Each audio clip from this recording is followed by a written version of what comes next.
Here is how to add interest to your Pinterest board. So the easiest way I like to do this is to create a new board. So what we are going to do is we are going to go to the plus sign on the bottom of our screen, go to board, and let's say I am going to want to look up garden ideas.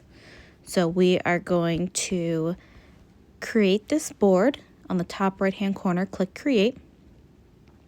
Then it is going to automatically generate some things based off of what I've typed.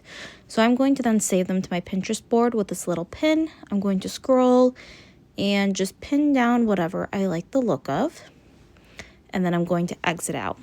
But if I click the back arrow now and I go to my home screen and I refresh, I will now see garden ideas at the top of my screen, and it's going to show me some garden ideas. So if I click on garden ideas now, I am going to see things that are going to be of interest to me in relation to garden ideas.